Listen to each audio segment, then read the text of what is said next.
Chris Trapasso joining us on FFT Express. Let's break down day 3 of the NFL draft. All right, welcome everybody. Just cold water, answer to picnic, any negative cliche.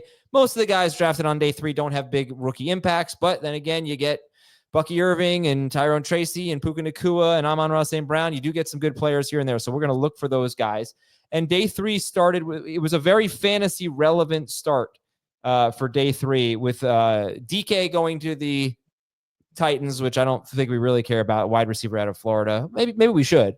But then Bashal Tutin and Cam Skattebo going back-to-back. So that was exciting. Tutin to the Jaguars, Skattebo to the Giants. And to get 3, running backs or wide receivers right out of the gate, that was, that's they're basically day 2 picks, right? So yeah, exactly. What do you think about that? So I love Bashal Tutin from Virginia Tech, ran 4.32 at the combine, very elusive. His analytics profile and his athleticism profile was really good. Like 5'9", 200 pounds. So he meets that threshold that I think team wants for not just a change of pace back. And I think he's someone that sooner than later will be one of the lead backs, and if not the lead back in Jacksonville, just because of his explosiveness is legitimate. In terms of Cam Skattebo, will be really interesting to see how he complements Tyrone Tracy, because they're completely different runners. That Tyrone Tracy is elusive, but he's explosive and wants to get down the field, can hit the long runs. Skattebo is going to make you miss in tight quarters and run over some smaller corners and some safeties. So it'll be interesting to see the workload there. Similar, obviously, with Tutin in Jacksonville. But yes, those are 2 of the more fantasy relevant and just from a draft analyst perspective, fun running backs that were picked on day 3.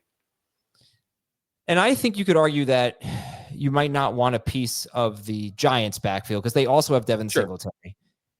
And that's an easier one to get away from. Thinking that maybe the Jaguars could have some offensive outbursts this year, right? And really break out with Liam Cohen, Travis Hunter.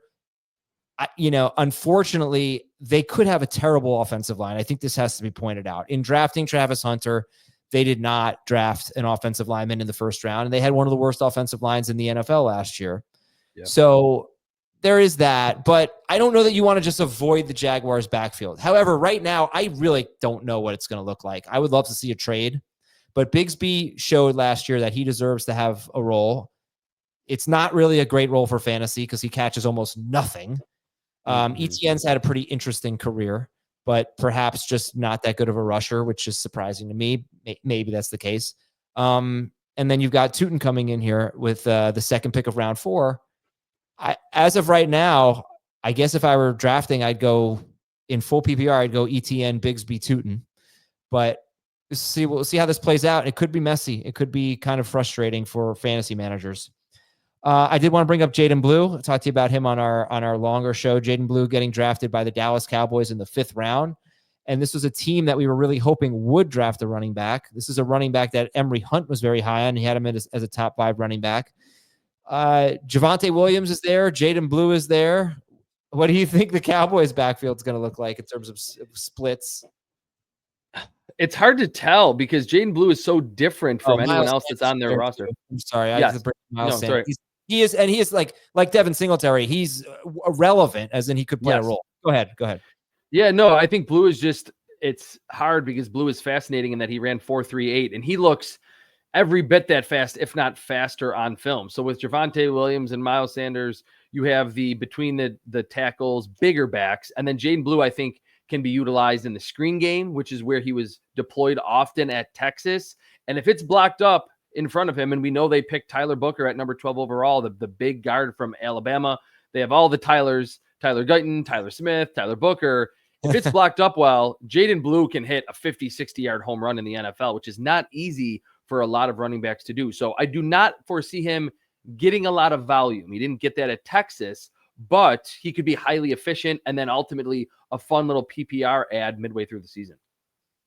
I always bring up Josh Jacobs. If I could just look up his stats real quick here. I think this is a guy that didn't get a lot of carries in Alabama. His final season, that's true. Yeah, and he had 120 that year.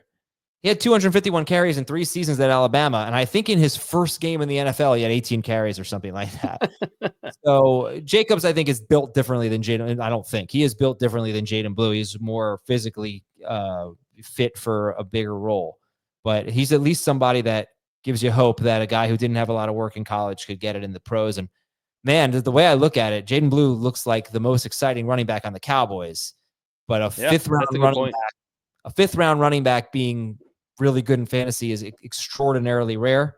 That said, Tyrone Tracy did do it last year. He was solid. He wasn't great because he was behind Singletary until there was an injury. Mm-hmm. And coaches are so stupid. I also want to say that. Like, coaches are so stubborn with veteran running backs that aren't getting it done, but they continue to give these guys work, even though you're sitting there shouting, knowing more than the coach himself that you should not be playing this stiff. Let the rookie get in there. All right, we're going to take a break. Saying that very quickly, if I can.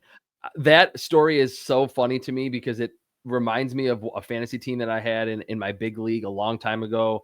I had Derrick Henry, I think his rookie season, and they had DeMarco Murray in Tennessee, and they just refused to let Derrick Henry get the football. I ended up not even making the playoffs that year. And then in year 2 or year 3, Derrick Henry becomes an all-pro back. So that is a really good point, and it's persisted over the last decade plus in the NFL. It's not just rookies either. It's Chase Brown last year. It's Rico Dowdle last year. It's enough already. I would even say Ramondre Stevenson 2 years ago with Ezekiel Elliott. What are you doing? Why are you giving Ezekiel Elliott all this time? All right, we're going to take a break now, and we'll wrap up the rest of day 3 after this. All right, any quarterbacks you want to talk about here, Chris, as we welcome everyone back to FFT Express? Any quarterbacks? I think we got to say something about Shedeur Sanders. Yeah, Shedeur Sanders, that was it got to the point where the Browns just had to pick him because of the potential impact that he could have if he hits. And this is after they picked Dylan Gabriel in the 3rd round. I think he is kind of built to be in a Kevin Stefanski, very structured offense that is different from a lot of the offenses in today's NFL that almost ask their quarterbacks to do things off structure. Kevin Stefanski wants you to play in the pocket. He's going to roll you out on bootlegs and have you throw the football underneath. Play action deep shots. That's really what Shedeur Sanders, I think, is built for in the NFL. So it was a crazy fall, but I think actually in Cleveland, it's not the worst scenario for him outside of the fact that Joe Flacco is on the roster. And I think they think back to 2023 where Joe Flacco played really well down the stretch, getting them to the playoffs. Yeah, he did. All right. Wide receivers. Any wide receivers you like from rounds 4, 5, 6, 7? Torrey Horton from the Seattle Seahawks, or now on the Seattle Seahawks from Colorado State, in that Seattle has Cooper Kupp, Smith-Njigba on the inside. They're going to just eat in the slot. They're not going to be big-time downfield players. Torrey Horton played a lot on the outside with the Rams and was really productive. He was the true number 1 player. Everyone knew that they were going to throw to him, pepper him with targets, was still really productive over his last 3 seasons there. And then he tested well and showed some ability down the field as a 6'2" wide receiver. So I get it that Cooper Kupp and Smith-Njigba are going to see the lion's share of the targets, but 4th round pick Torrey Hunter, I think could actually be, or Torrey Horton could actually be a fun player in time in Seattle. And I think it's worth noting the Titans drafted 2 wide receivers in the 4th round, Chimere Dike out of Florida and Alec Iomanner out of Stanford. And, Iomanner is a true outside receiver. They need all the help they can get. I don't know that this does much for Cam Ward this year, but they're trying. They're trying. We knew it wasn't a great wide receiver class. And I'll just give a little bit of love to Jalen Lane out of Virginia Tech going to Washington. I don't think this will be the year for him as they have Deebo Samuel there now, but I like him. And you gave this pick an A+. Wow. I loved it.